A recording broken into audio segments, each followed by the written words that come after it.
भारत छोड़ो। हुक्मरानी से, भेदभाव से।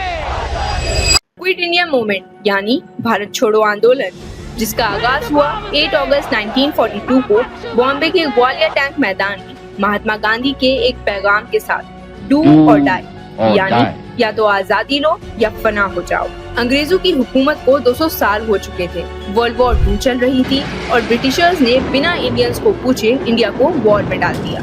गांधी जी ने पहले इंडिविजुअल सत्याग्रह चलाया, मगर 1942 तक समझ आ गया कि एक मैसिव आंदोलन की जरूरत है। 8 अगस्त की रात को ही गांधी जी, जवाहरलाल नेहरू, सरदार वल्लभ भाई पटेल, मौलाना आजाद और कांग्रेस के सभी बड़े लीडर्स को बिना किसी ट्रायल के अरेस्ट कर लिया गया। ब्रिटिशर्स सोच रहे थे कि लीडर्स ही हटा दिए जाएं तो आंदोलन रुक जाएगा, लेकिन हर शहर, हर गांव, हर गली में लोगों ने आंदोलन चालू रखा।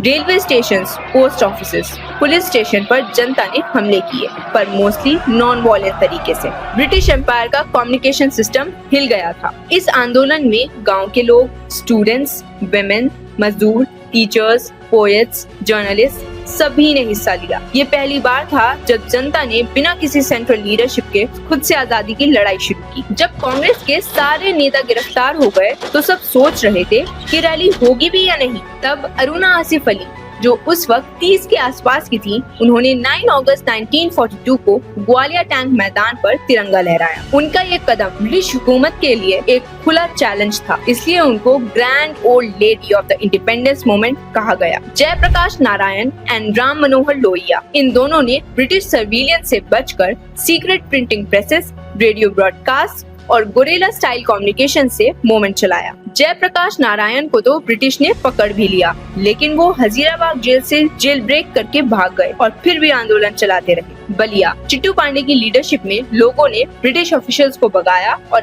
अपनी सरकार बनाई। तामलोग, तमरा लिप्ता जटिया सरकार बनी, अपना पुलिस सिस्टम, कोर्ट, ग्राम पंचायत बनाए गए। सतारा, प्रति सरकार चलाई गई, जिसमें लोकल रेवोल्यूशनरीज ने टैक्स कलेक्शन, राशनिंग तक की जिम्मेदारी ले ली। बहुत लोग समझते हैं कि क्विट इंडिया गांधी जी ने कॉइन किया था, लेकिन असल में ये नारा यूसुफ मेहर अली ने दिया था। वो एक फ्रीडम फाइटर, ट्रेड यूनियनिस्ट और कांग्रेस सोशल पार्टी के लीडर थे। गांधी जी को उनका ये नारा पसंद आया और उन्होंने उसे अपनी स्पीच में इस्तेमाल किया, वैसे ही जैसे यूसुफ मेहर अली ने पहले भी साइमन गो बैक का नारा दिया था, भारत छोड़ो। ये बात दिल को छू जाती है, क्योंकि 1942 का आंदोलन नफरत से नहीं, जुनून से भरा था।